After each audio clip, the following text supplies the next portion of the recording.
This week on episode 104 of the It Came From Gen X podcast, we're going to talk about kissing cousins, Tom Hanks movies. What are your favorites? Reality shows. Do you watch them? Shows like Bachelor. I don't know. Check it out. All-star games in sports. Have they worn out their welcome? Do you still watch them? Are you interested in them at all? And it's been 10 years since the Boston Marathon tragedy. We bring you all those stories and more Gen X talk, memories, and rants. Stay with us, and here we go.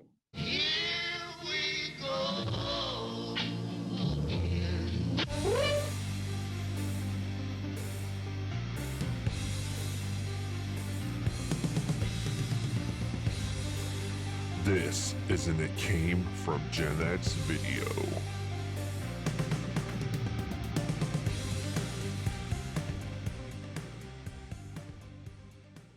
Hola! Welcome everybody to It Came From Gen X. It is that special time where you get your sports, world news, pop culture, and music groove on from the guys from Gen X. Three friends, 35 years plus. We're getting old, guys. And we talk a lot about these subjects. So it's like, hey, maybe somebody wants to listen to us talk about them. And it's true. There are three of you, and we appreciate you. So welcome to the show. All right. Hey, crazy week for all of us. We all had some friends, loved ones, had some losses. We also had some cool stuff happen, but we're here again for show 104. And I tell you what, I don't take it for granted. Good to see you, my man Skinner. How are you, baby? I'm better today. Like you were saying in pre-show, it was a long week. Had some good times, had some bad times. That's me, yeah. But we're here. We had a great time Wednesday night in Cleveland. We got to see the boss. I'll let Fish go on that a little bit more. I was supposed to be there. We spent the day with the Cooper family and Johnson family on Saturday. And I'll just say this: I've never been with a family that's not the Skinners or Taylors that I have felt so much love from and for than I do with that family. Yeah, that's awesome. They made me and Fisher feel like we were part of the blood family. I mean, it was just absolutely incredible. So, and I'll let Fisher again talk a little bit more about that as well. But I think that is absolutely incredible, because I know for a fact that they don't like either one of you. So that's amazing.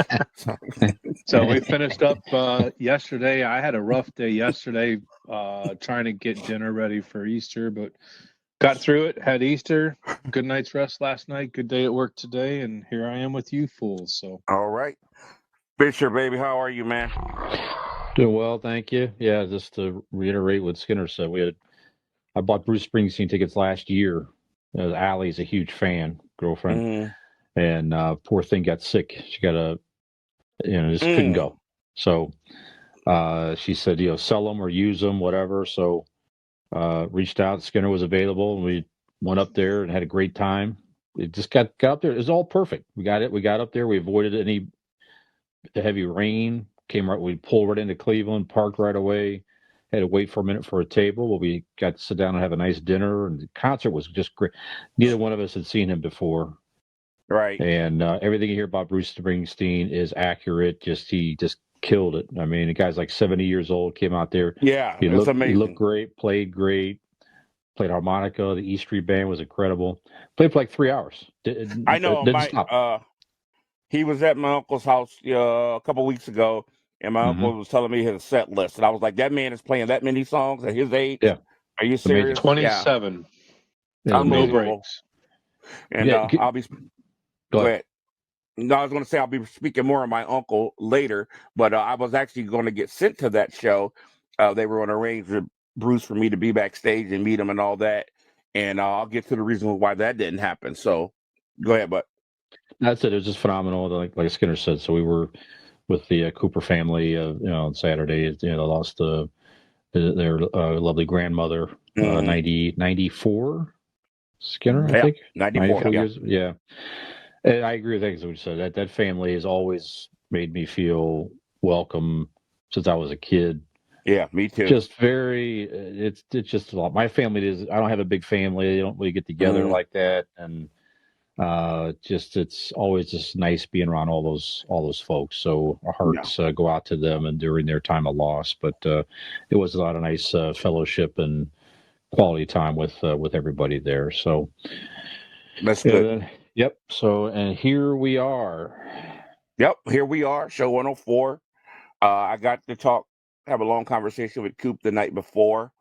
I was very upset that I could not be there that day. But as I was saying before, somebody had paid me a lot of money.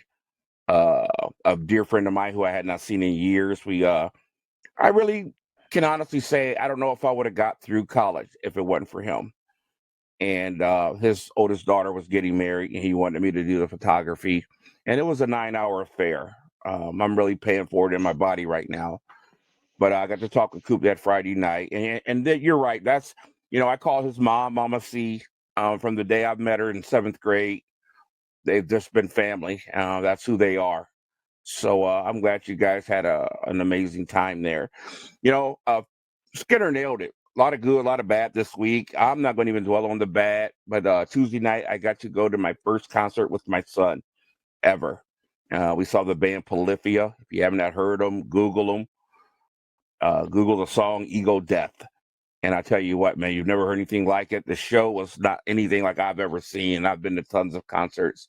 So that was great. That really helped out throughout the week. And Sunday was fantastic. That was at 2 different church services, 2 different cities, and great dinner with the family. Saw a lot of nieces and nephews I hadn't seen in a while.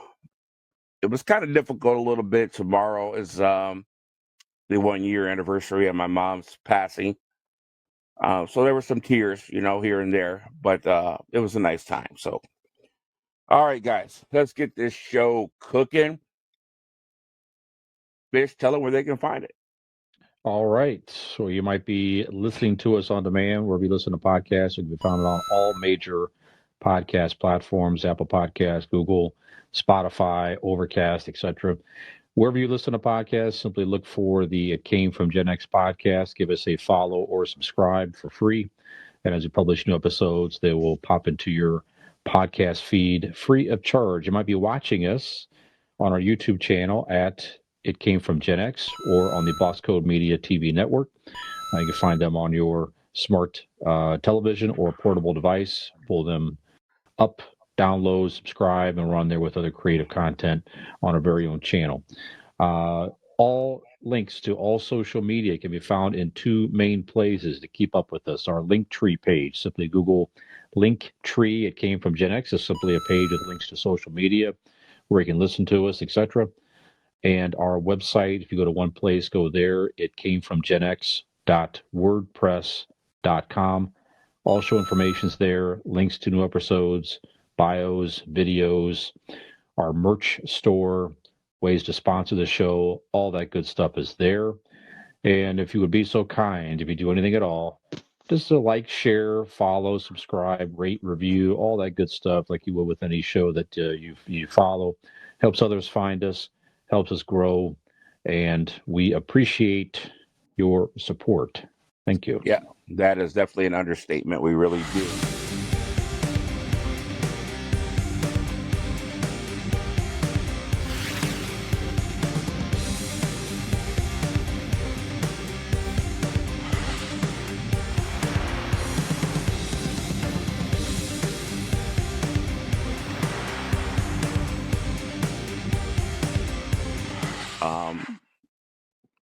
We really care about our listeners, supporters, people that give us comments.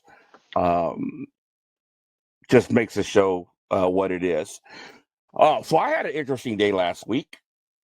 I went to the pharmacy, and of course, I had a friend who passed away last Sunday, and his wife called me as I was getting out of the car. And it was a nice day, so I put it on speaker, and I was kind of leaning over the hood of the car talking. And a car pulled up behind me, and a car pulled up in front of me. the car behind me just starts laying on the horn, real heavy. I'm like, what is going on here? And the car in front of me, young lady gets out, and she screams at the car behind me. He's like, what? And he's like, you MFer, blah, blah, blah, blah, blah. You cut me off. And she's like yelling back.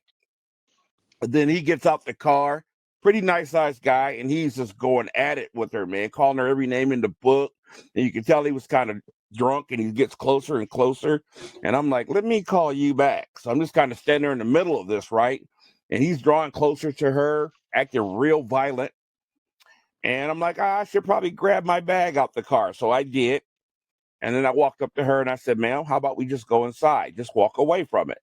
And we're walking away, and he comes up behind her a little close, and he's like, you know what? I'm about to do this and that, and I'm about to grab something. And when he said that, I was like, I flipped my baton out, and I jumped in front of him, and his eyes got real big. And I was like, dude, cross the line now. I said, you ain't about to hit no woman in front of me. And he backed up. And he's like, well, she did that. I said, I don't care what she did. You're supposed to be a man. You're really going to hit a woman over a traffic infraction.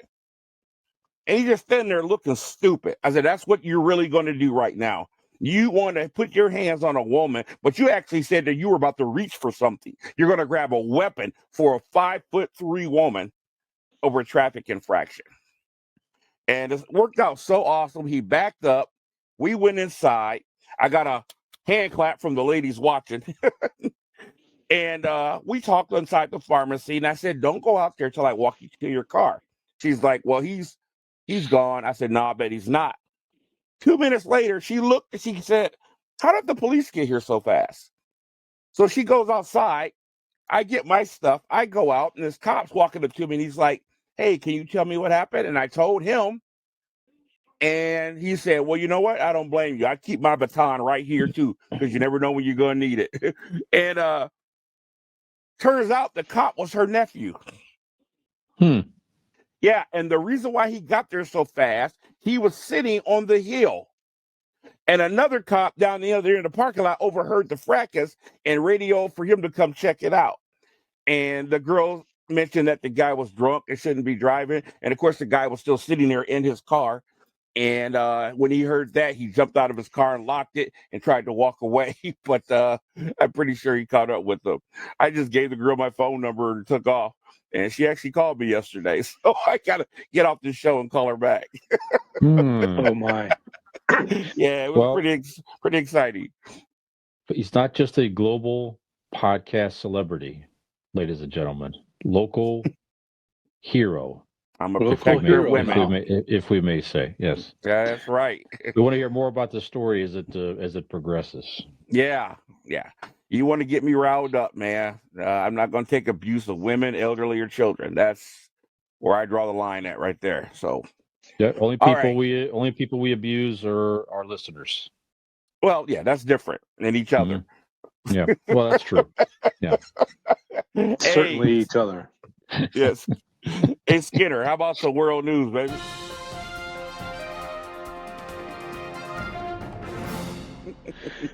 Excuse me. All right. Before we do so, I want to do a couple shout outs to Shout our 'em out. producer and boss extraordinaire, Michael Skinner Jr. Yes. Not only my son, but my pride and joy. Proud of that kid more than you could ever imagine. But he's just a straight up professional. I watched a video here just a little bit ago of him playing some video, doing some guitar work for, I don't even know what the hell it is. It's so beyond guitarist. Me musically. He's so gifted and talented, and that's not just dad talking. He also put a little chorus together with his wonderful, beautiful wife, Marin, and her voice, and just the kid has so many talents, but he makes us sound good. And if that says anything, it's the fact that he makes us sound so good. Yeah, I'm not dad, but I'll say it. Just remarkably talented in everything that he does, whether it's playing the guitar, whether it's music production, video, whatever it is. So it's great to watch young people pursue their gifts. We see so many kids out there and people's kids, and they're just taking up space. and to not only see young people, but when they're yours, it's a great feeling. So I know you're very, very proud. Yep, absolutely. As Fisher and I are. Absolutely. And we don't mention this much. Actually, I don't know if we ever brought it up, but the theme music to the show is that's right. Mike Jr. playing the guitar. That's him. That's an original composition also. Yep. So. Absolutely. Also, shout out to Desmond. The reason for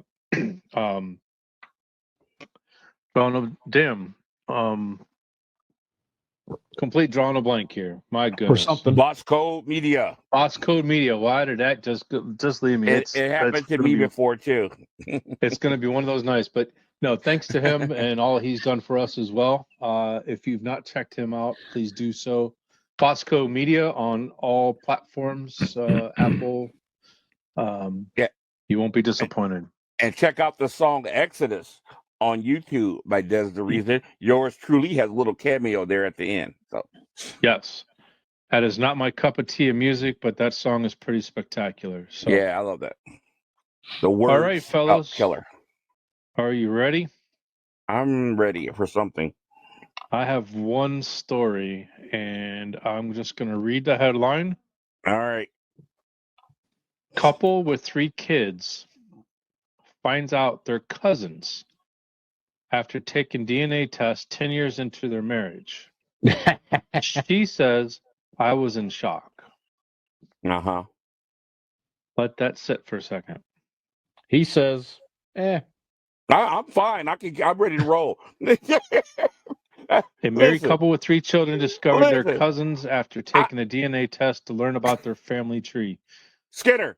So I hate to put a pin in your balloon, but welcome to West Virginia. What state are they from? Yeah, dude. And that's not even my rant. This is Skinner rant coming out the gates, and I apologize up front. But that's not even part of it.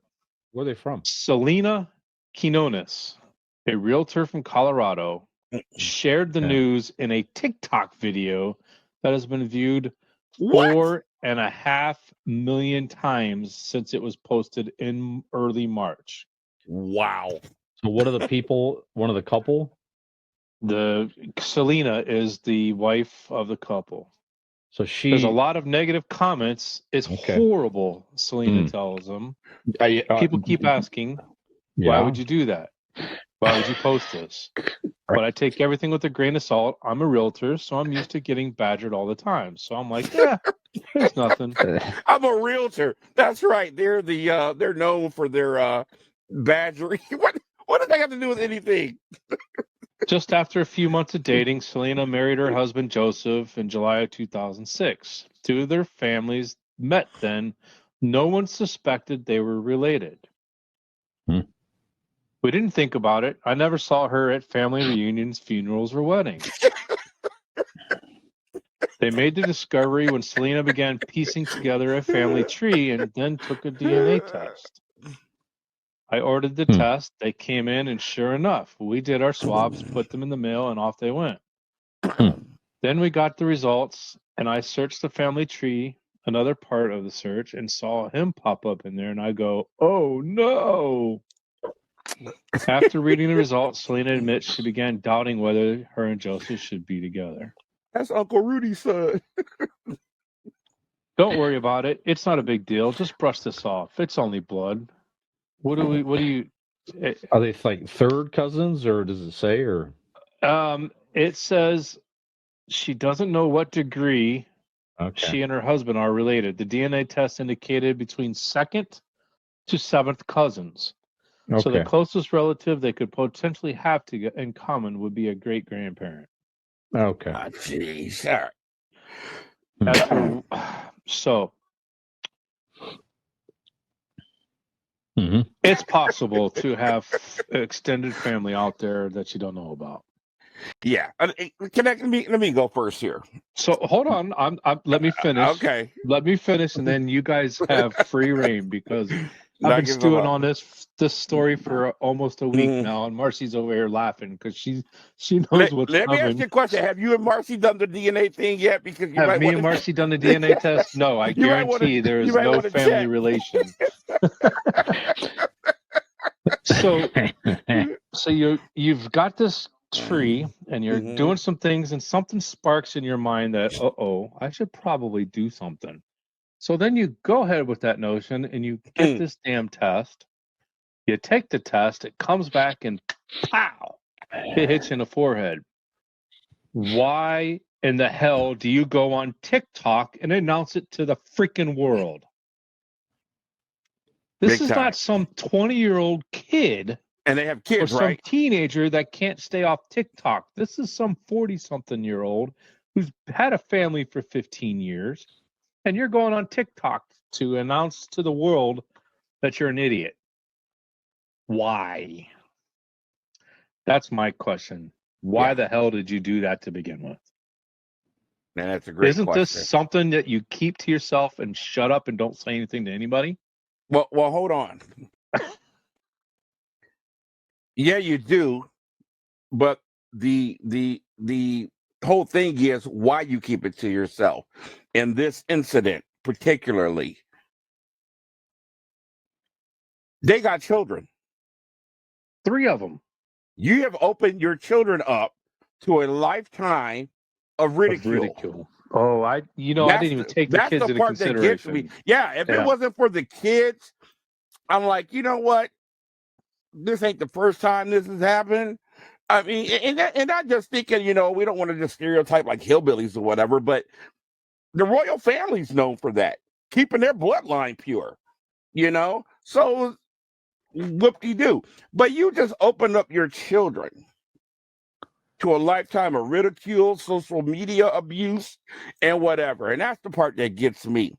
But I'm going to take a different angle at this because it kind of affects me directly. And that's part of the reason why I am just miserable at the moment.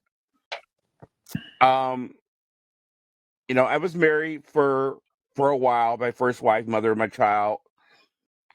We're still very dear friends. You all know Marianne. I had a second wife, Robin. We were together for, I don't know if I say about 10 years, married for 7 years. Still very good friends. Matter of fact, saw her yesterday. I was in a serious relationship, had its ups and downs and ons and off for about 13 years. You all know who. And in my mind, that I was made up, that was the last person I was going to be with. Now that I've been single, and you guys all know my funny adventures with the dating apps, it's horrifying out there. Because if you don't get the mutants that I've run into on the dating apps, I had a girl the other day. She was beautiful, and her hands looked like George the Animal Steel. She had man hands. This one girl had a 5 o'clock shadow. I'm like, what? What is this about? Some other girl was practically a Satanist or something. Wanted somebody to do cancer or something with her. And then you get stuff like this where you marry your relatives. It is absolutely horrifying out there. And of course, we also know you not know what you're getting. Are you an original man? Are you an original woman? That whole thing is pretty scary. You meet the most beautiful woman in the world and find out her name used to be Peter. So you should try justcousins.com, Keith. Yeah. Justcousins.com. The whole dating thing now is scarier than it has ever been in life. You got perpetrators, you got filtering, you got, we got so many people on the planet now, cousins are running into each other. It is horrifying. And that's what I take the most out of this. I tell you what, man, I would love to meet somebody that I knew from high school. And, like my last girlfriend, I know who you are, I know what you were, and get married, because just out here single dating, it's horrifying. Fish? Well, don't give up, man. Yeah, I one thing I've just oddly heard about this couple, Skinner, is that their Halloween is their favorite holiday. Did you hear about that? I'm afraid to ask why. Because they can pumpkin. Thank you. Yep. Ladies and gentlemen, Ryan Fisher is not affiliated with this show. he is a guest, and this is his first and last visit. That's an old West Virginia joke. That's real old. Yeah, I remember that one. Anyway, yeah, it's terrible. I mean, it's I don't understand the publicity. I don't know anything. I would speculate that you mentioned this lady's a realtor. Maybe it was a way for her to try to get some attention, and get her name out there or something like that. I don't know, but like you say, you tend to forget about the kids here. I don't. But hey, they didn't know when they met. It was a weird circumstance, so it happens. I don't know if it'd be enough with very distant cousins to break up a family. But like you say, if that does happen, you keep that you keep that quiet. Right. You don't share that, like you said, with anybody. So I don't know. Just a very strange story. Like you say, I don't understand the putting it out there publicly like that. It's bizarre. One last thing I have to ask is, what in the hell is wrong with society that there's 4.5 million people seeking out this video? Because it's interesting and weird. And you want to comment. I would say weird. I wouldn't call it Well, you know what it is, Mike? It's snowballs. I know when I see a crazy story, it's not the story that gets me, it's the comments that gets me. And sometimes I see a story and I'll spend more time reading the comments because they're hilarious.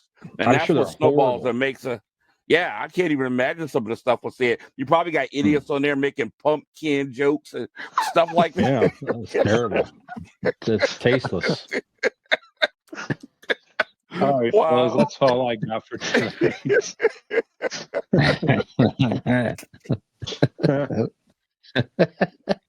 Okay, wow.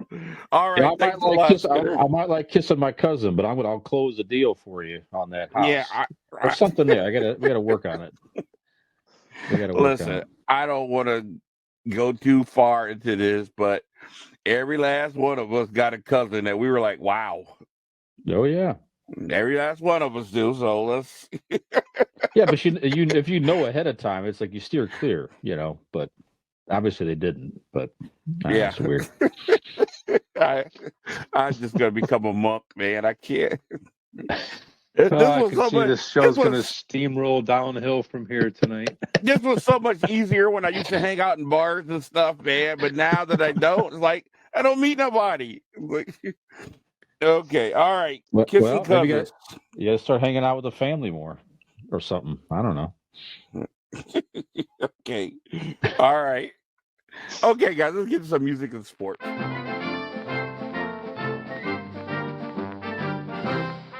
Junior's listening to this. I can see next week going, what the heck? All right, guys. Okay, let's talk about sports a little bit. Nothing major happening. Of course, the NBA playoffs are about to get up underway here. We will see what our Cleveland Cavaliers will do. Go Cavs. Excited about that young team. Against the Knicks. Yep. Yeah, against the Knicks. Well, I saw something very interesting today in regards to sports. I think this is going to bust you guys' head. I didn't mention it in pre-show. And I'm going to ask you and see what you think, because I know you're not going to believe me. But let me see here.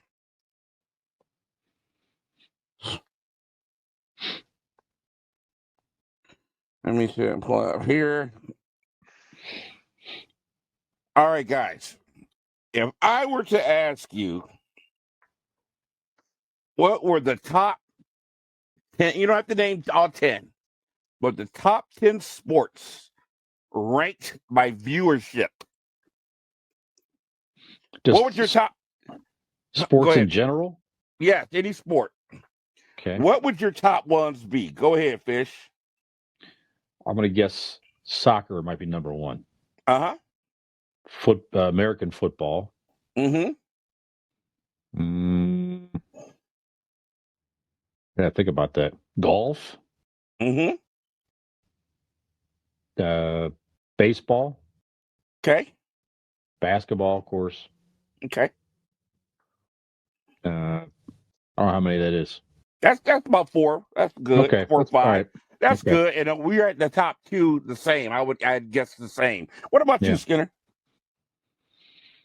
I'd say soccer is number one across the globe. That's the biggest sport on the planet. Okay. Mhm. I would go American football is number two. That's pretty popular as well. Number three, I think has to be golf, because that's a planet around the planet. A lot of people watch golf. Cricket, I think, is another one. Mhm. That's not necessarily watched around here, but cricket. Yeah, that's a Okay. good one. Baseball is up there. And I know you're going to come at us with some oddball ones, but I'm going to throw bowling in there. Okay. Well, I'm going to bust your head. Well, first of all, two things going to knock you upside your head. Number one, golf is not in the top 10 at all. Interesting. According to ballerstatus.com. Number two, kudos to you, Skinner, for mentioning cricket. Yeah, yeah.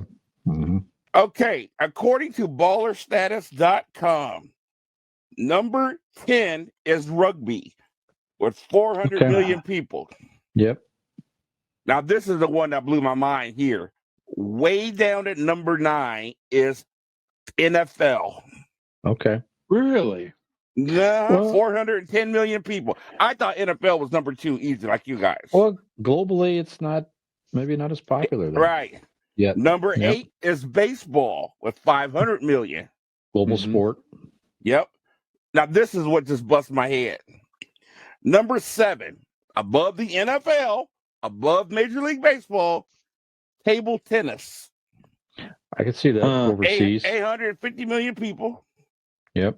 And half of those are in China and India. Yeah, exactly. 6 is volleyball with 900 million. Okay. Especially beach volleyball. Yep. 5, we're at the halfway point. Tennis with 1 billion people. Sure. Okay. I forgot about tennis. And this would shock me right here. Number 4 is hockey with 2.2 billion people. Yeah. I thought that was isolated. Okay, so 3 is basketball, which shows how basketball has grown internationally, because basketball was nowhere near as big as football a while ago, I thought. And well, of the course, second biggest league in the country is in Spain. Did you know that? Yeah. I would imagine that's with all the people we've gotten in the NBA from over there. Yeah. And number 2, which shocked me, was cricket at 2.5 billion. Number 2, no kidding. Number 2, yeah. And of course, we all number 1. Half the planet watches soccer or football, as it is called. I thought that was just absolutely fascinating. Man, I thought the NFL was just such a monster. It is in the United States, and those numbers will change if you look at America. But this is a world view. Yep. So, just absolutely fascinating. I didn't know cricket was big. When you look at these European nations, and that's just what they play. You know, I'm surprised High Alive wasn't in here or something crazy like that. So, have you watched that? I've tried to. It was on today. I had it on in the background while I was working. It was on. That's an interesting sport. Yeah. Yep. Okay, so we're talking about sports. Like I said, nothing too big happening. We got some NFL stuff going on, but not newsworthy. But I did come across an article today that asked a good question, and I thought it'd be fun to talk about. And it said, "Are all-star games outlive their usefulness?" And I started thinking about them across, and I thought maybe we'd look at the major sports. Of course, the All-Star Game and the Major League Baseball, which also has twofold. They have the Home Run Derby and the All-Star Game. Of course, we have the NBA All-Star Game, and they have the Skills Challenge. And they also have the Rookie Game, and they also have the Celebrity Game. So it's got 4 different factions. Then, of course, we have what is called the Pro Bowl. And it has now been changed greatly, for better or for worse. And so I just want to ask you your opinions. What do you think about these different all-star games, and maybe you have a favorite one that you remember amongst one of the sports? Skinner? Have they outlived their? Go ahead. Yeah, I think the best one out of all of them is baseball. Mm-hmm. And if you ever sat and watched a home run derby, it's fun. But the game itself, the winner of the All-Star game has home field advantage in the World Series. Right. So while they're voted in as to perform in the All-Star game, there's also something behind it. So if these All-Stars that are playing know that if they have a chance to be in the World Series, they want the home field advantage. So they're playing for something. Yeah. Let's move on to basketball, and I'll be quick. Leading up to the game in basketball is fantastic. The futures game, the skills challenge, even the celebrity game is a lot of fun to watch. The actual game itself, turn the damn thing off because it's absolutely worthless. They don't play for nothing. There's no defense, and it's who can shoot the most threes. Boring as hell. Football, I don't even know why they have a Pro Bowl anymore. They don't tackle. They don't play defense. They changed it. They don't do anything. Well, So I think don't know why there's even an All-Star game in football. Is the best. And I don't want to be hypocritical. I don't watch it, but I do believe baseball is the best out of all of them for two simple reasons. You alluded to one, they're playing for something. But by nature of the games, you can go all out in the baseball All-Star game. You can play as hard as you would play in the regular season in the baseball All-Star game. Whereas football, like you said, you can't tackle. Nobody's risking injury to their star players. And also in the NBA, the same thing. There's no defense played. It's either an alley-oop contest or a three-point contest. The slam dunk competition has become a joke. None of the stars compete in it anymore. Yeah. And the skills challenge is, I'll give them credit. They've included WNBA players and things like that, and I appreciate all that. But it's just, So I would agree with you on the baseball. The injury thing plays a part in the baseball and the NFL. And it's so weird how certain injuries are connected to the sport. In baseball, it's a Liz Frank injury or shoulder injury or Tommy John thing. And football, it's high ankle sprains and torn patellas. In basketball, it's a toe injury and stuff like that. So I would agree with you on baseball. Fish? Yeah, I think we're all pretty aligned here. The baseball, even before the baseball All-Star game, used to be fairly fun. Even back I remember watching it in the '80s, even, and they sort of, tapered off until they made it, mean something, like you guys said. So that's typically a good game. Like you said, and all the events around it are good. Like you guys said, the NBA All-Star Game's been a joke for many, many years. They did change the rules to where it's not just a high score. They do it by quarter, so you can be outscored in a quarter, and you kind of reset the next quarter. So I like how they at least tried to do something with it and incorporate also Kobe Bryant's number into it somehow. I don't know exactly what they did, but like I said, that's just a joke. It really doesn't mean anything anymore. The football one's always been lackluster. I mean, that hasn't been interesting in a long time. And like you said, they even changed it this past year to make it a flag football game with the skills and all that kind of stuff. So, well, they might as well. The NFL's almost become a flag football game, so why not? Yeah. And I think hockey did something. Don't they do like something creative? Like, don't they do like Canada versus United States or something like that? Don't they do something like that? It's interesting. Yeah, they do. Yeah, so that's kind of fun. But what's your guys' favorite memory of any of the sports All-Star weekend? What's your favorite memory, Fish? Man, there was a lot, I guess. There, I do remember one of the more significant NBA games was I remember when Magic retired with HIV. That was definitely on mine. Yeah, and he came back, and they let him play in that game, and that was a whole thing back then because that was huge. People didn't really know what was going on, and a lot of players refused to play with him. Yeah, because they were nervous and all that. But Magic came back out, played a terrific game, and actually won the MVP. So that was a nice way for him to sort of wind up his. I can't remember if he played again after that or not. That was definitely. I think that was it. Yeah. That was definitely one. That was a beautiful moment. I was actually thinking of that one, and of course, the other one for me is the All-Star weekend in baseball. There was a home run derby that was just ridiculous with Mark McGuire and Sammy Sosa. no, I was thinking. I think was it Griffey? I mean, yeah, it might have been. He's been in yeah. some good ones too. Mm-hmm. It was amazing, and of course the McGuire and Sosa one. Yeah, that was just crazy. So I'll add too, just real quick. The slam dunk. It was, I think it was 86. It was the slam dunk competition came down to Dominique versus Michael Jordan. Yep. And that was the year also in the 3-point shootout that yeah, Larry Bird shot the ball and walked. As soon as he shot the ball, he started walking off the court, putting the number one up there, and that ball. Yep, to went win, right in. Uh-huh. Yep. Another one for me too was the slam dunk competition when really I can't think of his name. Played for Toronto. Yeah. Tracy McGrady. No, Tracy. no. No, his cousin. His cousin.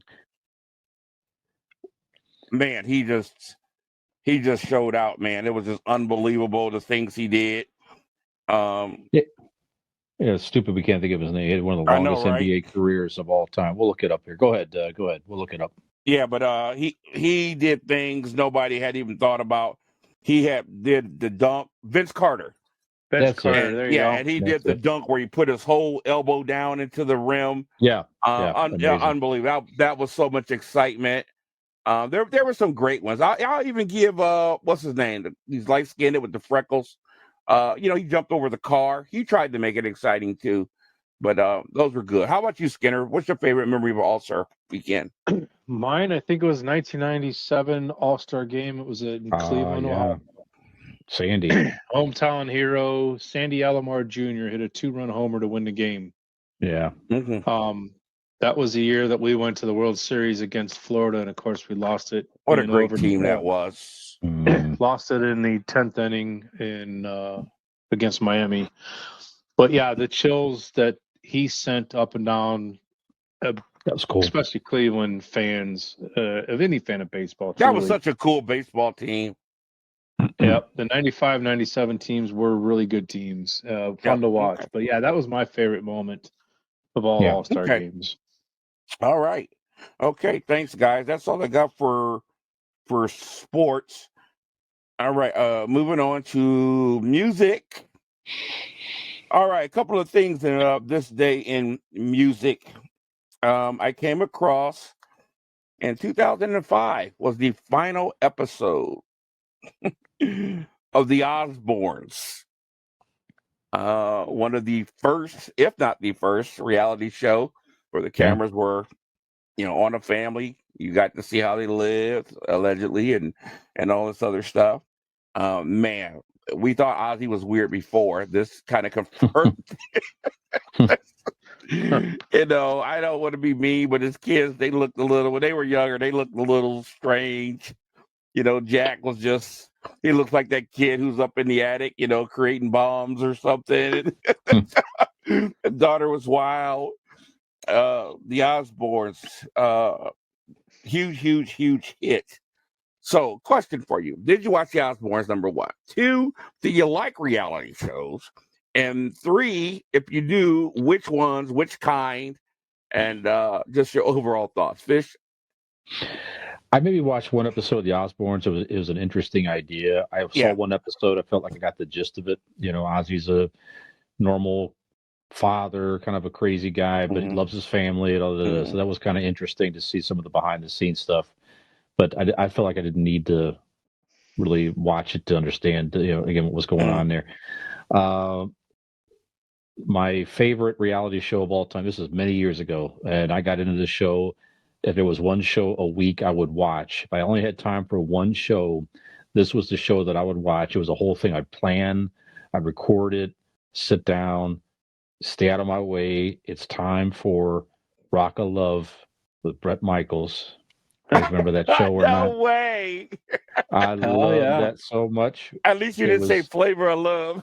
No, it was like the Bachelor before the Bachelor. Bret Michaels a poison. They put him in this house with all these Oh my Crazy God, that show was Girls. so corny. I loved it though. It was so No funny. joke. I just oh yeah, I ate that up, man. The first season was great. Then they moved it to some bus, and it got stupid after that. But I just thought it was so funny. It just how people would throw them. I just loved it. Okay. But do I watch reality shows today? No, I don't know that I can't recall the last reality show that I could think of that Hmm. I really got into. There is one actually. It's not really a reality show. It's more of a game show, really. Hmm. Physical on Netflix. Where all these people come out. It's like I think it's a Korean show or something like these people come out with. It's more of a contest though, so it's not really a reality show per se. Okay. So, but yeah, that's it. Just Okay. not something I really got into. Yeah, life has enough problems. I don't need to really watch other people's problems and this and that. I just watch stuff that Okay. Well, let's distracts let's me. let's be fair here. Let's balance this. All reality shows aren't about that. That's true. Okay, so that's why I asked you, like, what is your favorite type of reality show? Excuse me, because there's so many out there today. Um, you've got love, you have cooking, you have modeling, you have plus this whole 90-Day Fiance, you got the survivor type stuff, Naked and Afraid, which I always thought was fascinating. These people are naked out in the wilderness by themselves. I'm like, well, who's carrying the camera? And I bet you they got a sandwich in their pocket. Not into any of it. And actually, Yeah. though, but it's Naked and Afraid. That's actually it'd be Skinner's wedding night. I think Marcy's calling it. Well, that was the night we named that party at your house a long time ago. So Oh, I yeah. decided to run That around makes the sense. house. That Hey, makes sense. keep your That makes mouth sense. shut, Skinner. That was the neighbors, I think, at that one. Folks, yeah, I don't know what you're talking about, folks. Somebody Anyway, was naked and other people were afraid. But anyway, yeah. yeah, my favorite is the Kardashian. No, I'm just kidding. You know what bothers me about reality shows? A lot of them, like this whole Naked and Afraid. I'm like, these people are shaking their code. They didn't find food. I'm like, ask the cameraman for something to eat. You know what I'm saying? Get a borrow a jacket or You got something. a hoagie or something. All right, They're guys. so And he it's gets so full of crap. You know what I mean? And also too, when these ones are supposed to be where they're in your household and stuff like that. I mean, people are just going to play to a camera, guys. You know that. It's course. just human nature. The only true way, in my opinion, to have a true reality show is for people to not know the cameras are there. Then you're going to get 100% reality. Remember Candid Camera? That was great. That started it all. Those were real reactions. Yep. All right, Skinner, did you watch the Osbournes? No, I don't watch any of those reality shows whatsoever. I can't even say that I've watched 1 minute of them. Okay. Never seen a second of the Kardashians. What is it? Gene Simmons show. What is that? Family Jewels. I did watch that one. I did like that one but you could tell it was staged. I may have saw 5 minutes of that one. I figured Fish, with you being as big a Kiss fan as you are. I did like that one. Yeah. I think the last reality show that I've watched was called Stone Cold Steve Austin, a wrestler. Broken Skull Child is broken. I think it's Broken Skull Ranch, where he does this fitness challenge for guys and girls. It's pretty interesting what the grueling things that they do. But even when I was younger, when it was meant for our age group, when that stuff first came out, I didn't have the time nor the desire to sit and watch that crap because I knew, like you said, that they play to the camera. Right. What's that one show that's on CBS? Is it's called Big Brother or something, some shit like that? Yeah. That thing's been on for how many years? I've never watched a minute of that stuff. Right. I always thought that stuff was garbage myself. Of course, you know what I think about the Kardashians and all that crap. I did watch the Osbournes, obviously, to see Ozzy outside of being on stage. I thought it was fascinating. The Gene Simmons one, I was definitely fascinated by that. How does this man live when he's that spewing blood out of his mouth? And of course, you wanted to see them interact with other stars and rock stars. I thought it was great to see that. See them in the studio, see them doing business. I thought that was really great. There was a reality show in a trailer park. I can't think of the name of it, but it was the funniest crap I ever saw in my life one time, man. These people were absolutely nuts. And I thought that one was entertaining. Now, my sister and my mom, God rest her soul, they loved the cooking shows. And so every now and then it would catch my attention when I see somebody do something fascinating. I love to cook. But my sister watches day and night these shows where they rebuild houses and fix up houses. Yeah. And I tell you what, I can't help but when I walk by and something catches my attention, what are they going to do with this house, and which house are they going to buy, and to see the before and now pictures, all that stuff catches my attention. But I don't sit and watch them. But I like some of the older stuff they had out.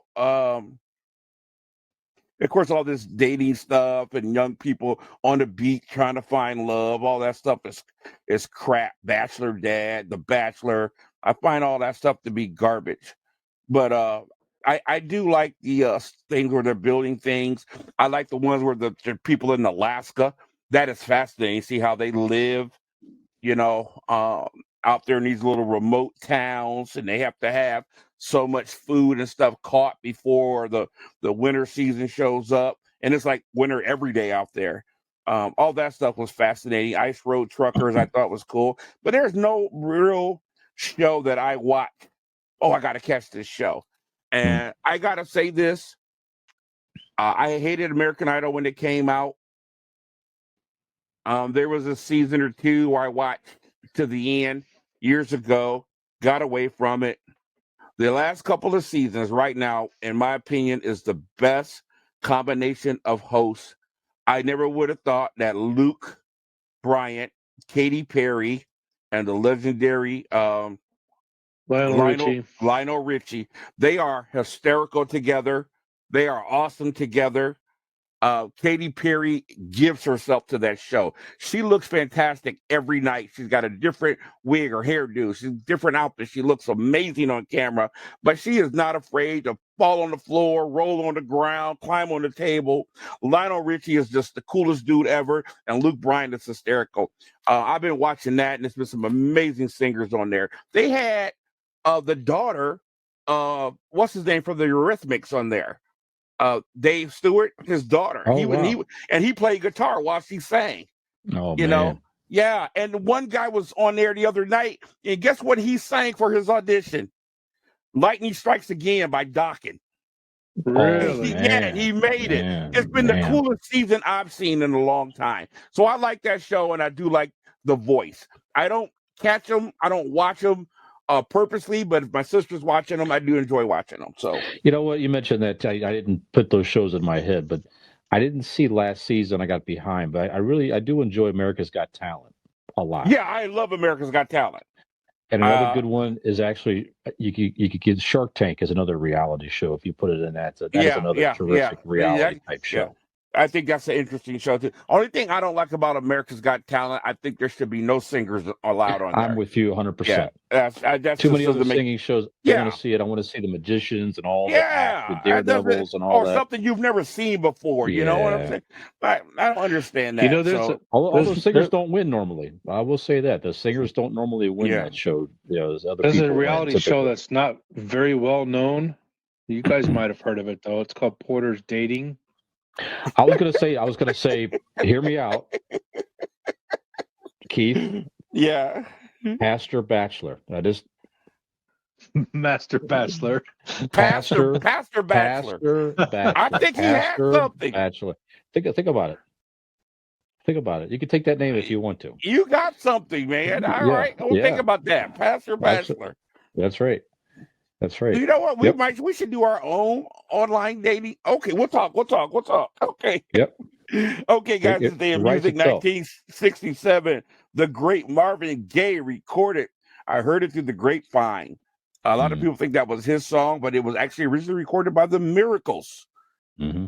And it was a million seller in 1967 for Gladys Knight and the Pips as well. So a lot of people made a lot of money off that song. Birthdays today. Not too many people that I care about mentioning, except the great Brian Setzer. It's his birthday of Stray Cats and Brian Setzer Orchestra, 1959. And that would be just about it for me. So that's my sports and music for today, guys. How about a little pop culture, Fish? 17 past the hour. What hour? What hour? No, in the Rockies, miles along the coast. But what about Des Moines? It's Degree. Gonna be one of those days. One of what days?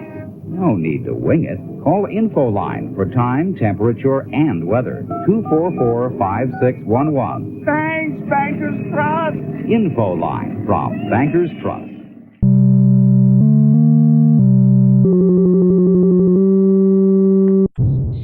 All right. So why don't we start with Gen X reviews here, guys? So have you watched or heard or seen anything that you wish to recommend to our listeners and viewers? Keith, why don't we start with you? Yeah, I tried to think of this movie last week or series, and I was just for some reason. But there is a new series on Netflix called The Night Agent. Yes, it's on my list too, Keith. Man, I tell you what, I enjoyed this. Every episode was outstanding. It's about an FBI agent.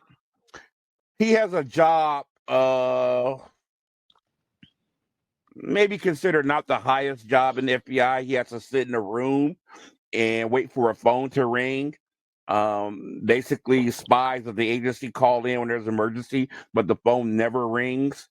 But years earlier, he witnesses a guy leave a bomb on a bus. And Subway. Subway, yes. And of course, he gets the bomb off the bus. One person dies. He sees the guy standing in the crowd when the paramedics and everything there. He chases the guy, gets hit by a car after fighting with him.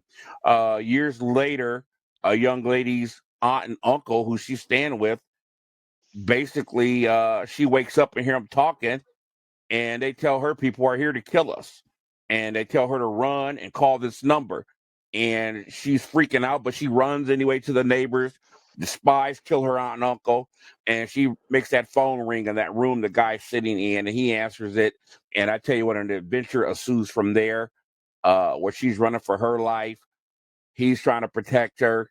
And man, I tell you what, there's so many twists and turns in this series. I watched it from front to begin in, and it was just absolutely amazing. You will not be disappointed. Very The good. Night Agent, yeah, good FBI cops on the run, high tech, all that good. It's just really good. Very good. Skinner?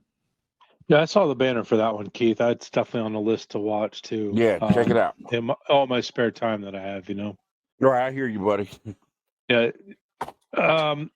Did catch one thing this past week with as busy as we were. We actually watched it last night on Disney Plus, and that's the Jeremy Renner interview with Barbara Sawyer, or Diane Sawyer, excuse me, interview with him Tom Sawyer on a 2020. We didn't talk about it much in the show. We didn't talk about it, but he was injured at a freak accident at his house on January 1st. Yeah. Got run over by it's called a snowcat. And watch this 40-minute interview. We know him as Hawkeye from the Marvel series. I know him from The Town. He was also in Hurt Locker. He's also plays a incredible character which I've viewed before, the Mayor of Kingstown. I love that which show. is on Paramount Plus. Season 2 is out show. now, and I just watched the first episode of season 2. So I'm vested in this guy from his career, and especially as a Marvel fanatic as we are. Yeah, don't forget he played in one of the Bourne movies, and he has a reoccurring role in the Mission Impossible series now. Yes, absolutely. So to hear this story and then to find out some new information about this guy, I have absolutely more admiration for him now after watching this interview than I did before watching it. Okay. Just an incredible family man, and I don't want to spoil it because they do a lot. They talk a lot about. You learn a lot about him in this interview. So watch it. It's on Disney Plus. Yeah, definitely seen it. It's 40 minutes, and it's worth every single second. Okay, very good. I caught a new show, Pastor Bachelor, guys. We should check this out. No, maybe it's just a concept. Did we just talk about that? I Yeah. don't remember. Oh, sorry. Maybe that was a pitch. No, but Keith, That's I your watched that. timers kicking in. I watched that Night Agent too, Keith. I ate that up over the couple of days. I once the first episode, I was hooked. I finished it this past weekend. I stayed up till like Good for you. 3 in the morning Saturday watching it and finishing Hard it to up. stop watching, isn't it? Yeah, it really is, man. It's very intriguing, like I say. Great acting, good storyline.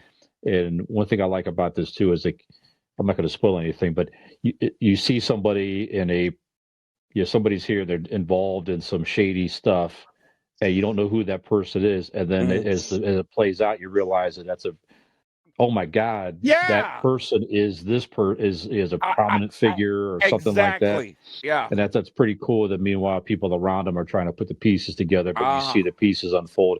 Yeah, very, very good. And some people that you thought were good in his corner. Yeah. And he's okay. Really good. Yeah. Excellent storyline, like you said. And then this past weekend, I saw the Saturday Night Live had Molly Shannon come on and host. Now, Molly Shannon was of course, from our area here, from Cleveland, Ohio. She was on the cast for many years in the 90s.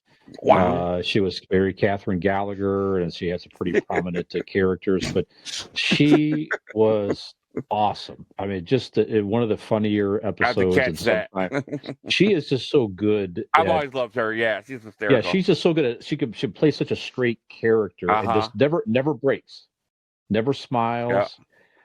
And she played this one character, and it's funnier now that as we've gotten older, but back in the 90s, she played this lady, Sally O'Malley, who was 50 years old and proud to be 50 and all that. Now you fast forward all these years. Now we're in our 50s, but she came back and reprised the Sally O'Malley character. Okay. It was one of the funniest with the Jonas Brothers, who were the musical guests. So they came on and were part of this skit. Molly does some stuff that it's absolutely hilarious. You know what's great about her? Yeah. And this is what makes a great comedian, in my opinion, especially when you're talking about a female. When you are willing to give yourself completely to your art, like you don't have any precontense. I'm a woman or I'm good looking. I'm not going to do that. That's going too far. She just doesn't care. When she was doing the you mentioned the character, Catherine Gallagher. I mean, just putting her hand on her armpits and smelling them, and she'd fall with the big granny panties on. And I mean, she just completely gave herself to her characters. The walk with the arms straight down, which of course they highlighted that in an episode of Seinfeld. One time she was on there and she was walking, with the arms straight down. She's just awesome, man. And she doesn't care how foolish she looks. She just gives herself completely to every character and every skit. Yeah, so go back and watch that. At least watch the highlights on YouTube. I'm sure there'll be some of the funnier skits. Very, very funny episode. And then the cold opening was great with Trump, Easter Trump. That also was pretty good. Anyway, okay. Some of the pop culture headlines here, guys. Not a whole lot really caught my eye, but one thing, the Stranger Things franchise on Netflix obviously has been huge. I think it's been 4 seasons or so. I think they're going to have one more season coming up here, but obviously the kids are all they're all growing up. So I think they were probably trying to figure out, well, how do we continue maybe with the Stranger Things universe? What do we do? And one thing they are going to do is they're going to have an animated series on Netflix. So set in the Stranger Things universe. I don't know if it's going to be necessarily the same characters or not but it's going to be set in that same universe. So I would think certainly if this takes off, and it's a way to continue the franchise for really as long as you want to in an animated world. So I thought that was kind of Interesting. You guys fans of the Stranger Things franchise? Are you interested in an animated version of it, Keith? What do you think about that? I got so many people talking to me about Stranger Things, and I know it's very popular. I watched maybe 2 episodes, maybe 3, a couple years ago, and I never got back to it. Yeah. I didn't think it was bad, but it just didn't grab my attention. And everybody told me it was just getting good and blah blah whatever. It's just kind of on my that list of things I'm going to get back to one day. It's Yeah. on that list for me. So I really don't. I can't say good or bad about it. I just really need to get back to it so I can form an honest opinion. It's had its ups and downs, in my opinion. Certainly, one thing is, the '80s nostalgia is rampant. Yeah. So that is one thing that takes it to another level of enjoyment. And I'm sure for I me would. anyway. Yeah, I would dig that aspect of it. Yeah. Absolutely. And the last season was actually probably the best next to the first one, in my opinion. Anyway, Okay. Skinner, are you a Stranger Things fan? I have not watched one single minute of that. It's on my I thought you've list. seen them all. No, it's on my list to see, but it's not on my Lord of the Rings trio list. That I've said I would watch someday, and that was 20 some years ago. Yeah, you jerk! You lied to me. me and Marcy gonna take 3 days off and watch it. Whatever. Yeah, no, not gonna happen. But no, Okay. I've heard a lot about the show. It's got a huge following, not only from kids but also adults. Mm-hmm. And you mentioned the '80s nostalgia. I've read and seen a lot of stuff about where they talk about that. So I'm interested in watching it. I just got to find the time to do it, and Okay. I will before the end of the summer. That show will be come and gone for us. You might like it. One thing I'll say is, and I'll end it on this note, it definitely has introduced '80s music to.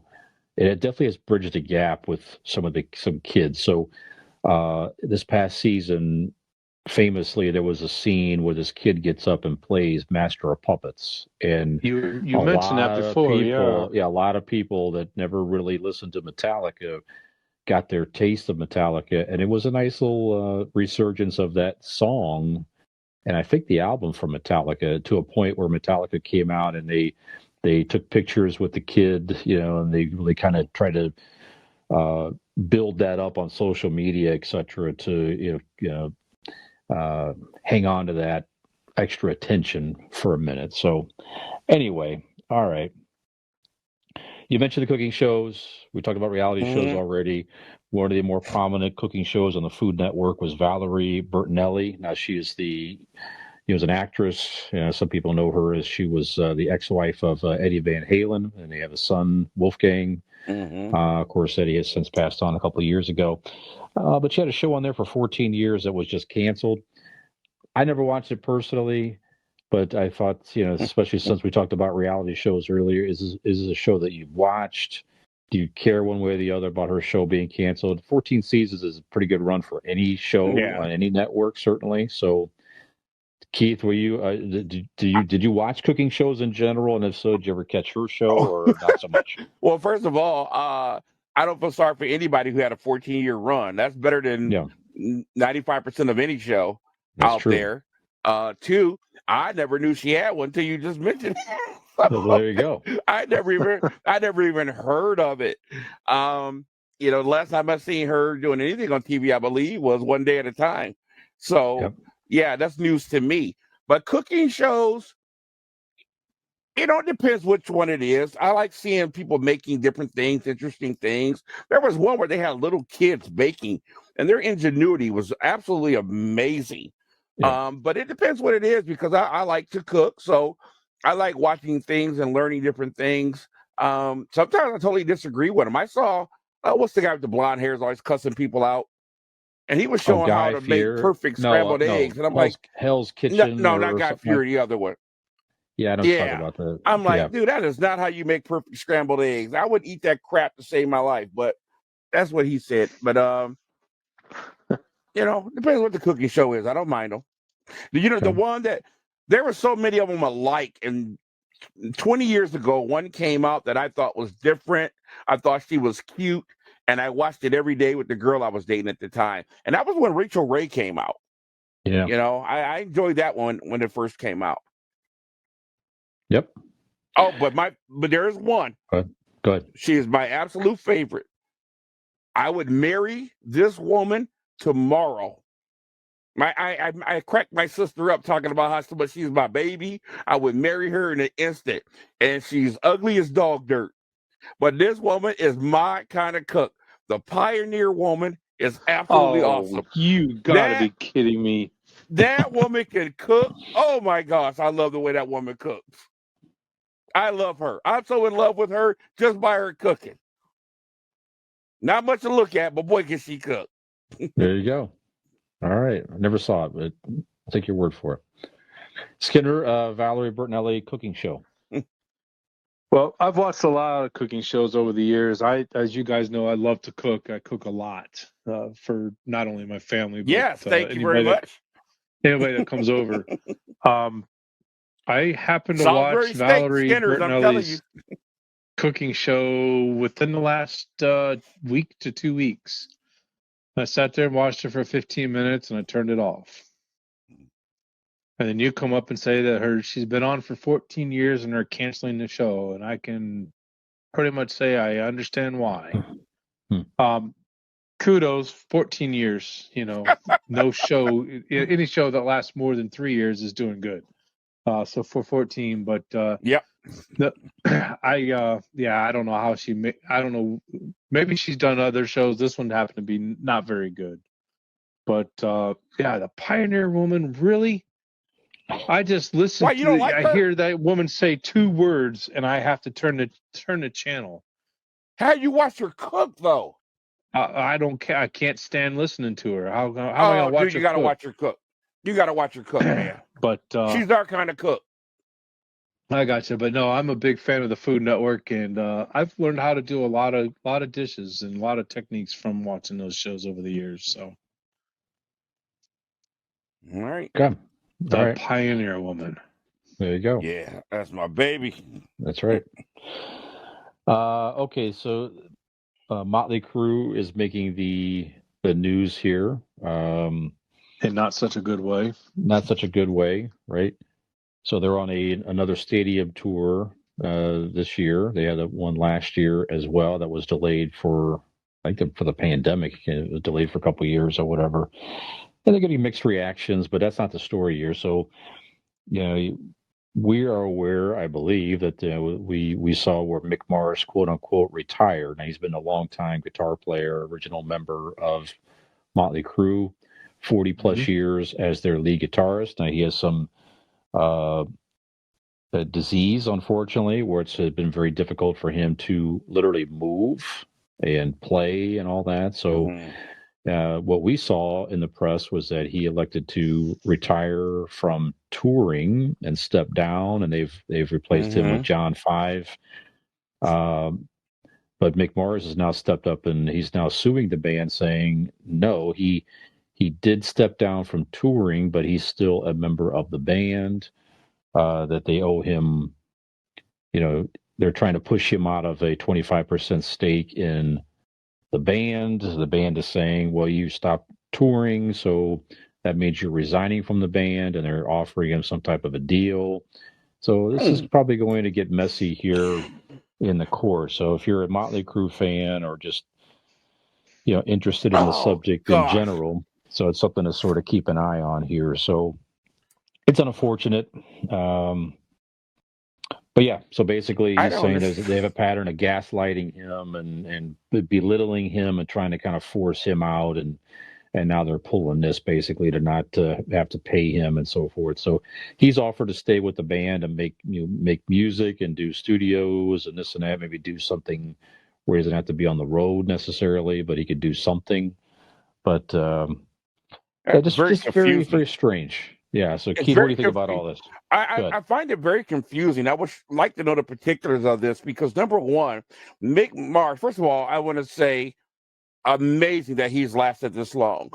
Yes. This has been a debilitating disease that has almost killed him. The fact that he has even lasted this long and was touring in 2023, utterly amazing. I mean, you see him on stage and he's like a statue. Yeah. But what is confusing about this, he is an incredible songwriter. His name is on the copyrights for so many songs. I don't understand what he feels cheated out of. You don't get money for touring if you don't tour.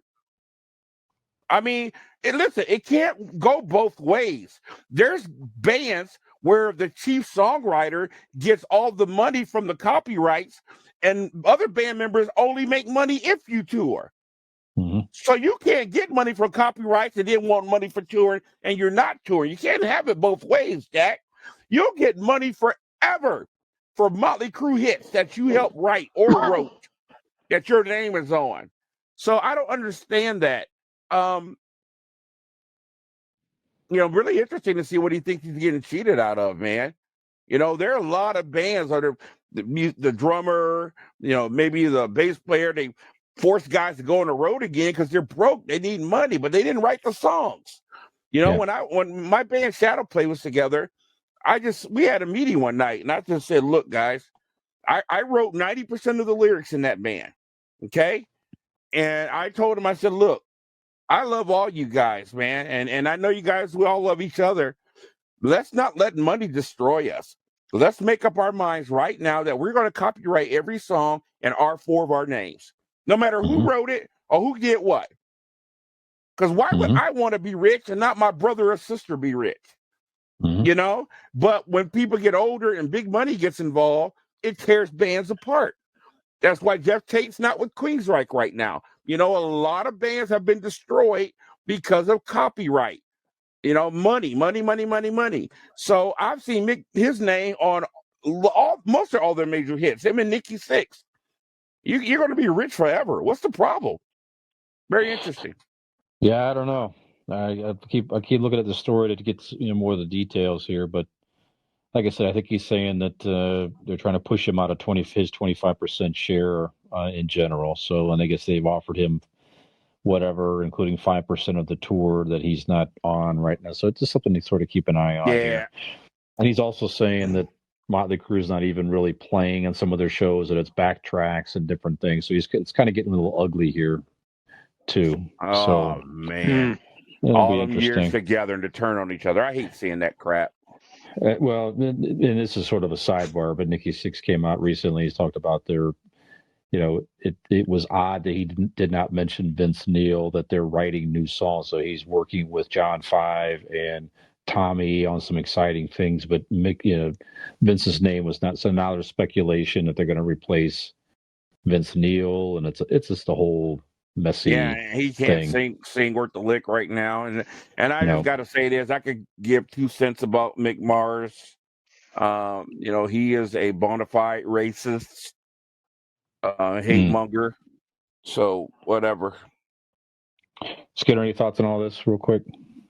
It doesn't surprise me. When they said they were going to retire and they signed a contract that they weren't going to tour anymore, they should have left it at that. Yeah, it's been a shit show for a long time. The last time we saw them when they opened up with Kiss, I think you were at that show with me. Yep. They turned off Vince Neil's mic because he could not sing a freaking lick. The entire show was sung by the audience. It was so bad. So for them to have issues now, I'm not surprised. That's 4 egos that have been going on for 40 years that they keep stepping over each other. Yeah, and Tommy Lee can't play because he broke another rib. There's another drummer playing for him for most of the tour. For a band that I grew up loving, I really despise them as human beings right now. Oh, I despise them too. I grew up loving them. They were my first metal band. Tommy Lee was my first drummer that I just fell in love with. I followed them all the way up to Dr. Feelgood. After that, I kind of didn't like the music they were doing. And then when I found out, how racist, particularly Nikki Sixx and Mick Mars, Tommy Lee isn't, I just had nothing to do with them. Of course, Nikki Sixx, famous for his N-word rant that he went on. And, of course, the video surfaced from some of their rehearsal. They were rehearsing. and Mick Mars was in the camera, using the N-word and talking about this and that. So I just kind of lost respect for him for the last few years. Yeah, it seems like the better days are certainly behind them. Sounds like it. Yep. Kick start Mahonk. I've seen that. Go check that out. Okay. Pop culture history here, guys. A couple things of interest here. Again, we're shooting this on Monday, April the 10th. April 9th, all the way back in 1965, was the first indoor baseball game, the Houston Astrodome. Okay. I never saw a baseball game indoors. You guys ever seen any sporting event indoors in a dome or anything? Yep, sure have. What have Watched you our seen? beloved Indians play in Seattle at the old Kingdom. Boy, what a crap hole! I'd say what a shit hole. But I mean, for our You show, know it's a what? That's crap your hole. third time using the S word tonight. I know. I'm You sorry. need to simmer down. Yeah, that stadium was so old when I went there in the early '90s. Kudos to them for finally closing that place down. But it was such a crappy place to watch a game. So it's different. Mm-hmm. I saw the Cleveland Lumberjacks. Oh, and by the way, Skinner, I used to hear stories about how bad that place was too. Yeah. But I saw the Cleveland Lumberjacks, and of course, basketball. But that was about it for me, as far as indoor. Yeah, I'm with you. I never saw a baseball game or a football game in a dome or anything like that. No. So it's interesting. It had 47,879 people at the first game, so it was quite the spectacle back then at the Houston Astrodome.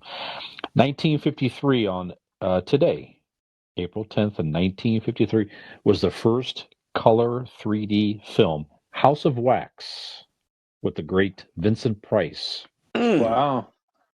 And I remember they replayed this movie in the 80s. They had a showing of this here. I watched it. I went out to go see it. This is when the 3D movies were sort of making a little comeback in the 80s there for a minute. Of course, later on, and for years now, you can go watch a lot of major movies in 3D. They don't necessarily make them in 3D. They do whatever the overlays are and that type of thing. But that was an interesting 3D movie. So in general, I'm interested, first of all, have you watched a 3D movie in the theater? And if so, do you have any favorites? Keith? No. No, you've not seen them in the theater? I've never seen a 3D movie in the theater. It's amazing. I remember something. I watched something on TV or something 3D for a minute or so, but I have never ever went to a 3D movie. Wow. Skinner? Ditto. I've never. I've never seen a 3D movie. Now I have seen the 3D television. Friend had a 3D television set years ago. Oh, geez. I put on the glasses, and I don't even remember what the hell it was we watched. Remember that for 10 minutes? Yeah. Yeah, I've never went to a movie theater to watch a 3D movie. Yeah, I've been to movies, and they're like, "You want to see a 3D version?" And I've always felt like it would ruin it for me, be too much, and I said, "No, give me the regular." So I just never have. I tell you what, even if you don't necessarily, I know we talked about this before, but even if you're not that familiar with the storyline, it's still in the theater right now. Go watch Avatar 2 in 3D in the theater. That is a whole immersive experience. Oh, I'm gonna go catch that now that you said that. Okay. So that's not just like that's the old stuff. That just you got the stuff flying at you, this and that. Right. This James Cameron is just like the first one. And I wasn't a big fan of the storyline. The storyline to me is weird. I don't quite get it. It's okay. It's fine. But it's just the sense of you're in this world with them, to the details of the sunlight, going across and catching your eye, and then fish swimming in front of you. I'm going to go do that. Yeah, just it is a whole unique experience to watch that in 3D. So, but like I said, back in my time, I got into the whole 3D thing. So I saw the House of Wax. One of the greatest movie experiences I ever had in 3D. I was a kid, early 80s, Friday the 13th, Part 3 in 3D. one of the dumbest. This is the movie though, by the way, that Jason gets the hockey mask, so it's a whole iconic part of the Friday the 13th storyline. But that is one of the classic where stuff is just coming at you. He shoots a spear gun and it flies past your face and all that. So much fun as a kid, and at the time, it just the reactions that was the fun part. The collective reactions of the audience, where people are moving out of the way and I would imagine that'd be fun. There's a scene where Jason takes a guy's head and basically presses it, and the guy's eyeball pops out at your face. Basically, the reaction of that crowd was priceless. But like I said, the best are the Avatar movies, hands down. All right, hands so down. that means Skinner missed out, but I'm gonna try to catch that Avatar this week. I need a break. You should. You'll enjoy it. It's a couple hours, so prepare yourself. Yep. Let me know what you think. Okay, a couple other things here. I know it's getting kind of late. 1976, the Apple I computer debuts. I just thought that was interesting. So, all the way back in the mid 70s. Wow. Obviously, it didn't have any prominence until later on here, but it went on sale with a price tag of $666.66 because Steve Wozniak was a fan of repeating digits, he says. So about 200 computers were built, and all but 25 of them were sold within 10 months. So I know we talked about Apple last week and the whole prominence of the the iPad that was part of our history, and the first cell phone call. So, but yeah, the first computer back in '76. I don't know. We talked about it a little bit last week. Any other comments on that, or just? No. It's just weird where computers have come from. If you guys remember taking computers in high school. Oh yeah, it was dumb. I hated that class because it was so dumb. Remember, we kept typing "go sub" and 11110 and the best thing we ever did was make a picture using numbers or whatever. It was just the dumbest thing to me. I didn't understand it. It was just dumb. We got this cool looking machine, but all I could do was green ones and zeros or the word "go sub." Very, very dumb. To see where we are right now, absolutely amazing. I do remember that. Yeah, making like pixelated pictures. Yeah. That was like the project was to build something, and I remember I made like four like the Kiss makeup. So I had like Gene, Paul, Ace. I don't know if I made. I think I might have made a block. That's the best I can do, man. Jeez. But you're right. It's like it was like, wow, it didn't really make a lot of sense back then. But you're right. It just advanced so quickly from that. Yeah. And that was mid '80s. Yeah, and they were trying to teach us binary code, which was like, huh? So yeah, I don't know. Pretty amazing. Well, so Skinner, you thought on the Apple I or computer class? Well, Keith brought up the subject. I was going to go another direction. I've had an experience with my dad over the last 3 days trying to help him with today's technology. Now, mind you, my father was a computer electronics genius in the Navy.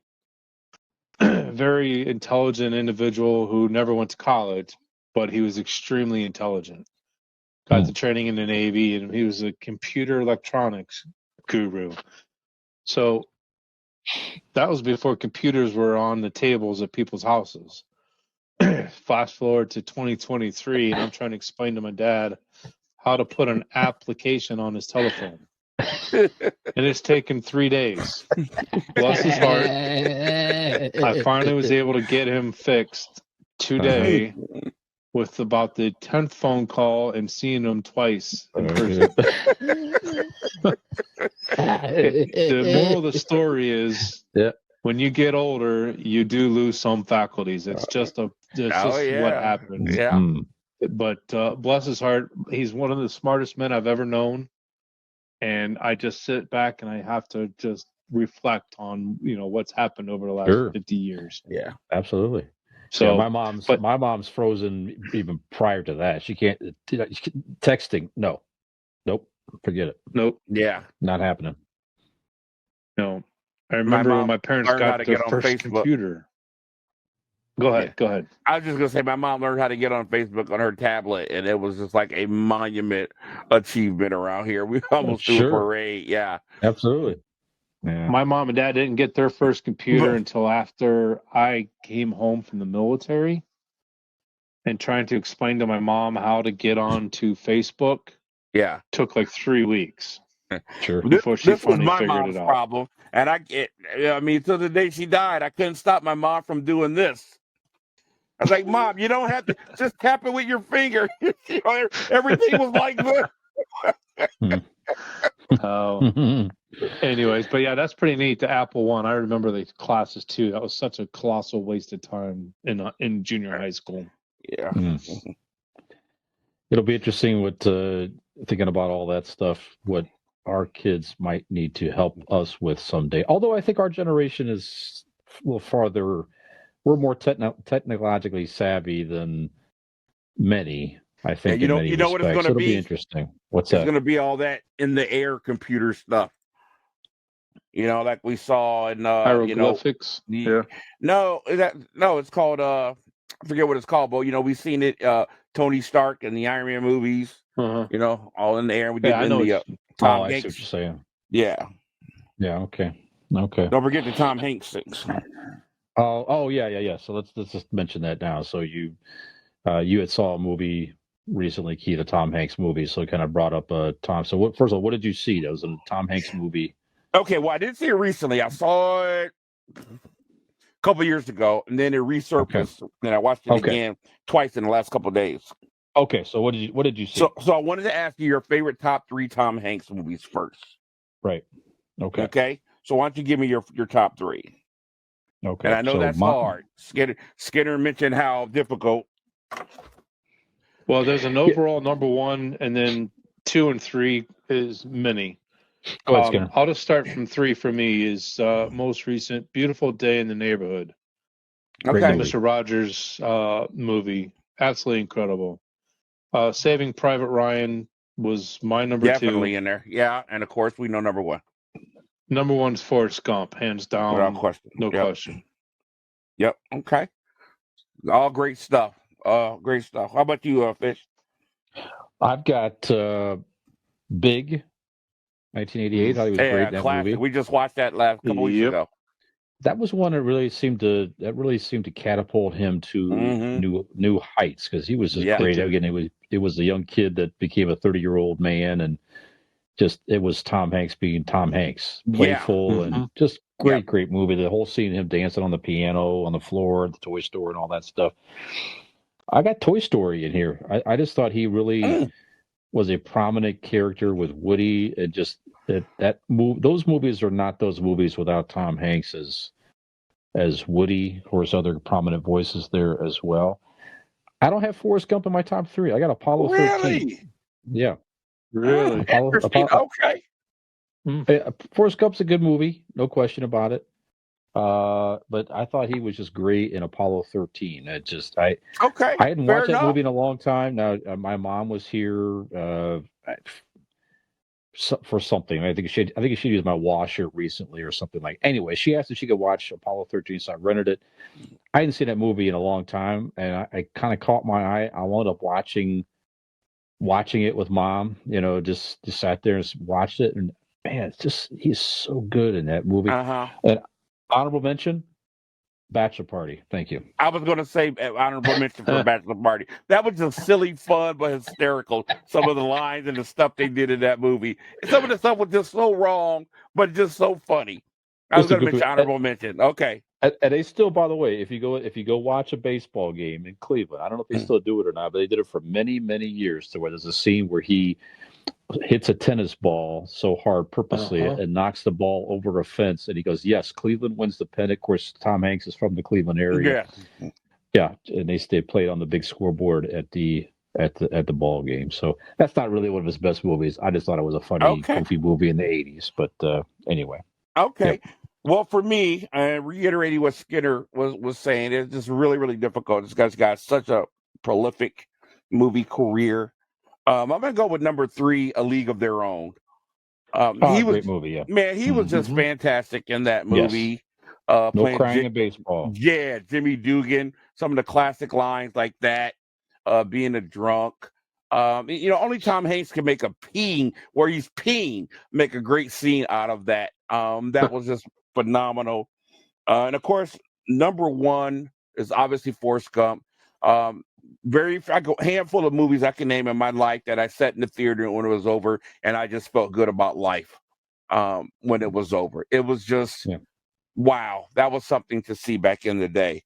Honorable mention to Saving Private Ryan, Bachelor Party, and I got to give an honorable mention to Road to Perdition.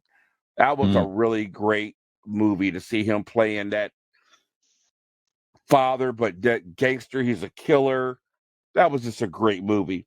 But my number two movie is a movie I caught 2 years ago, had never even heard of it, didn't know he did it.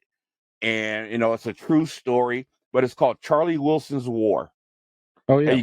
Have you seen that? Oh yeah, I dude. think so. Yeah. Phenomenal movie. Phenomenal movie, true story about Congressman Charlie Wilson.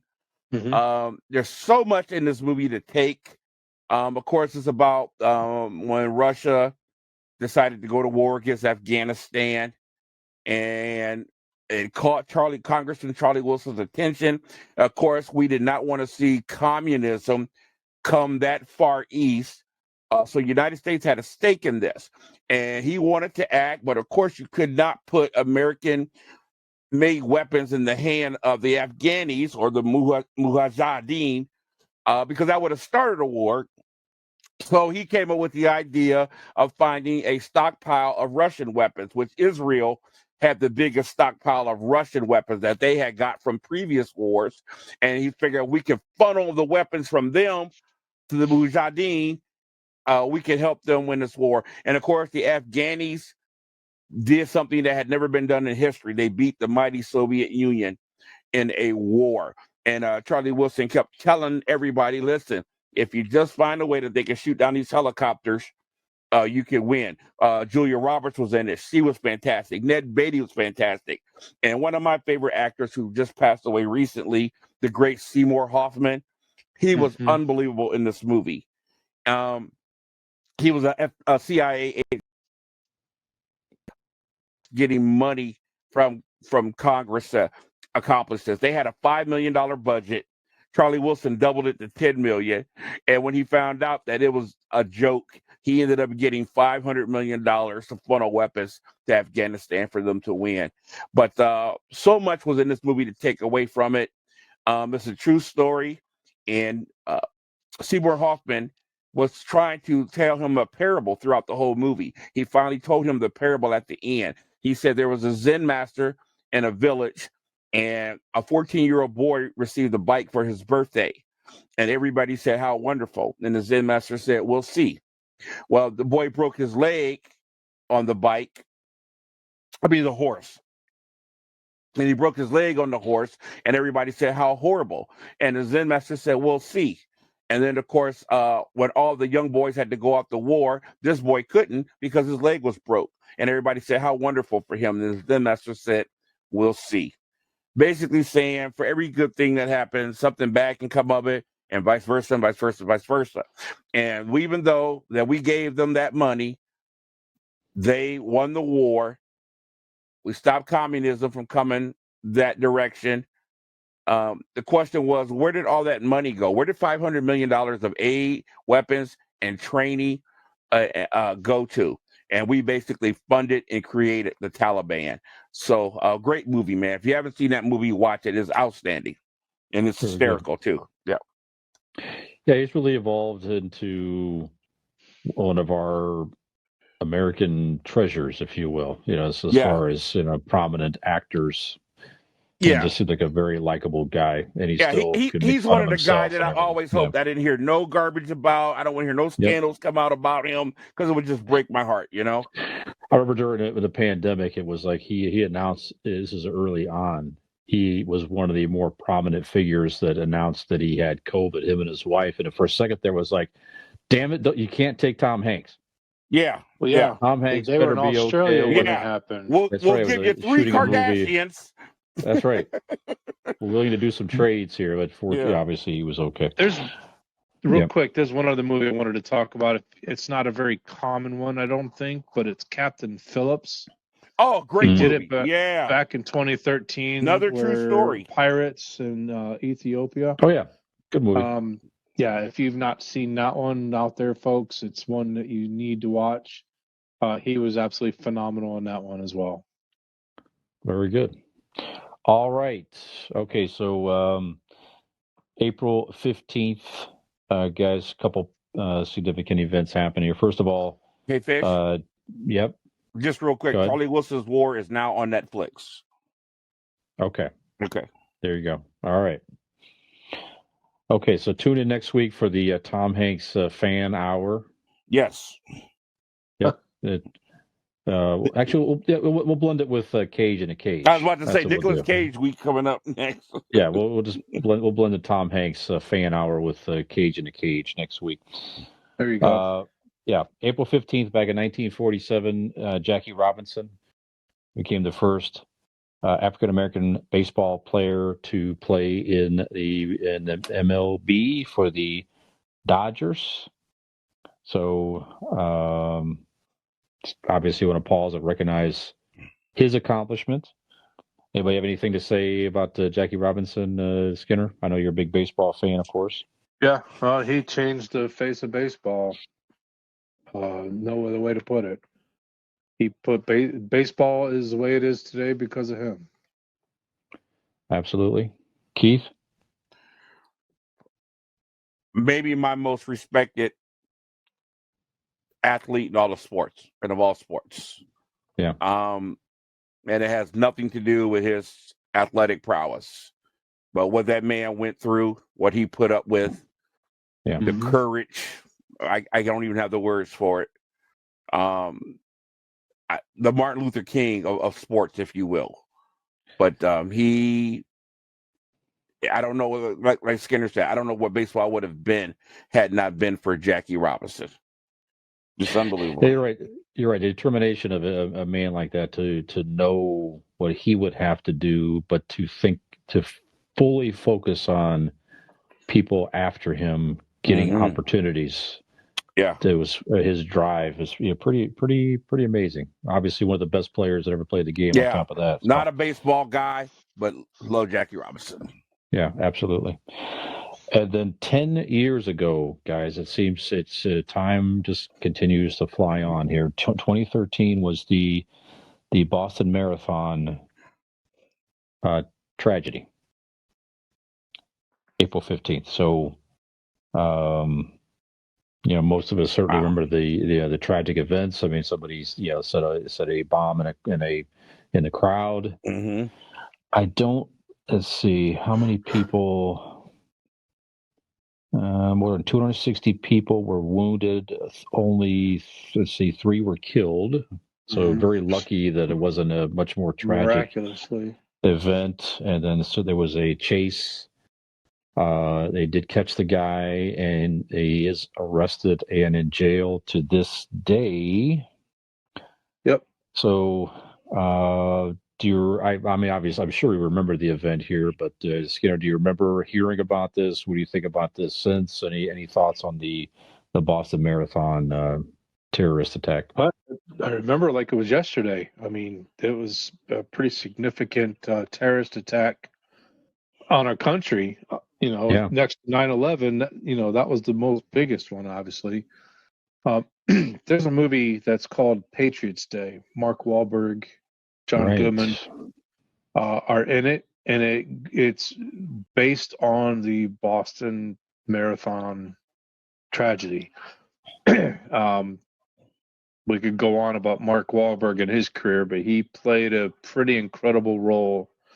But the story and the facts that they got from this was pretty remarkable. So if you've not seen it, go see it. I think it's on Netflix, at least it was. But if anything, go rent it, and it'll put chills down your spine as to what these people endured. One of the individuals that died was a cop, a young kid couple years on the force, and they just go and lead up to these kids and these people that did get hurt, just led up to that particular day, and then what they did afterwards. So, yeah, I hate that happened, and I hate the fact that there are people today that are out there trying to get that man off off a death row. But yeah, pretty remarkable. Yeah, in 2020, July 30th, 2020, his death sentence was reversed by the United States Court of Appeals for the First Circuit. So he's still in jail. I mean, he'll live the rest of his life in jail, it seems like, but yeah, I don't know. Keith, any thoughts on the Boston Marathon attack? Only the same thing I thought when it happened. You freaking coward. Just disgusted. Just disgusted. I mean, what is wrong with you to even think of doing something like that? And your fellow citizens, just a coward. I don't know. It just angers me, man.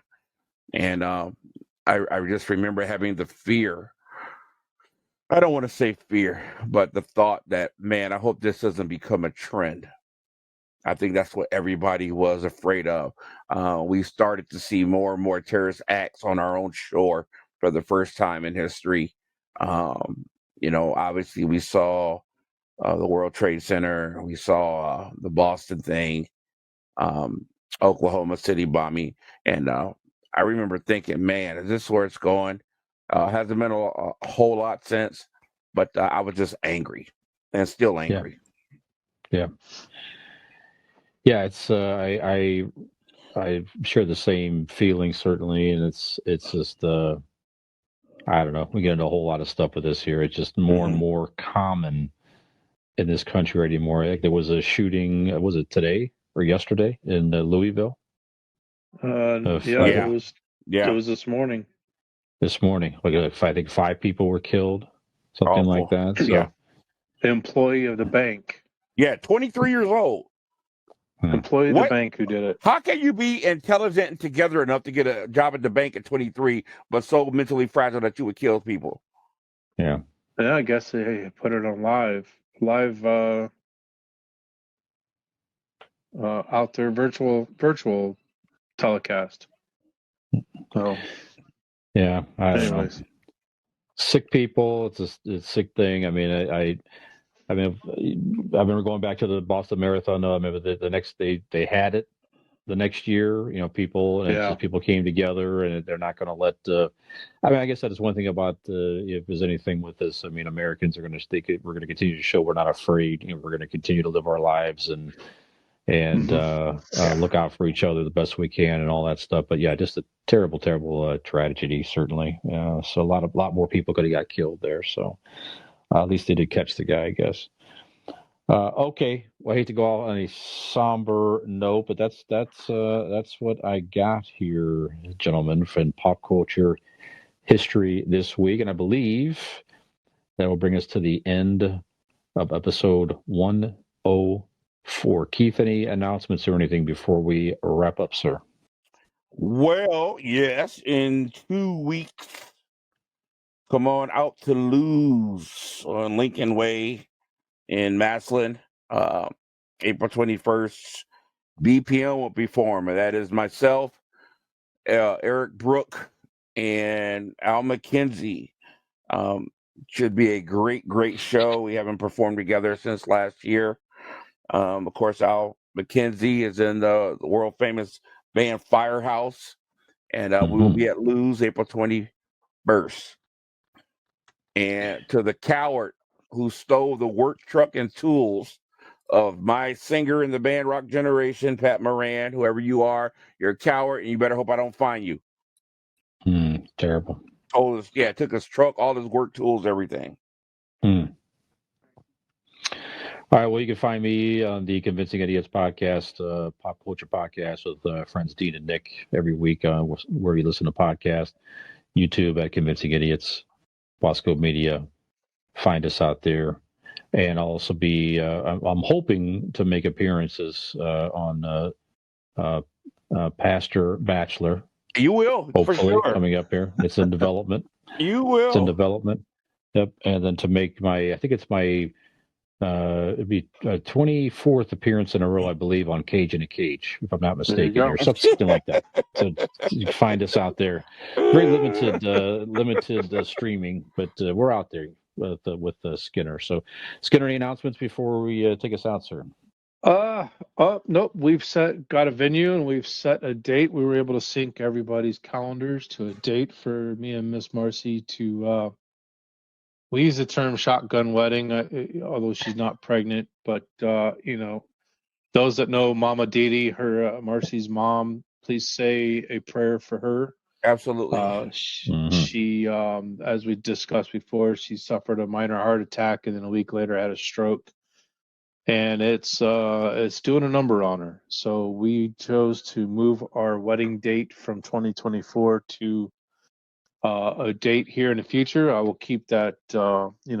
You gentlemen obviously are involved, but yep, that's coming up soon, and looking forward to it. Yeah, love and prayers to you, Mama Didi, for sure. Yes, absolutely. So with that, we are done with episode 104. Some fun topics, some heavy topics, and some somber topics. You catch a little bit of everything in this episode. Hope you enjoyed it. So for Brian Fisher and Keith Porter, I'm Michael Skinner. We are the guys from It Came From GenX, and we will catch you next week. Take care, folks. Take care, everybody. Keith Porter here, aka Porter House from It Came From GenX. We hope you've been enjoying the show, but please make sure you hit the like button, make sure you hit that subscribe button, and we'll see you next time.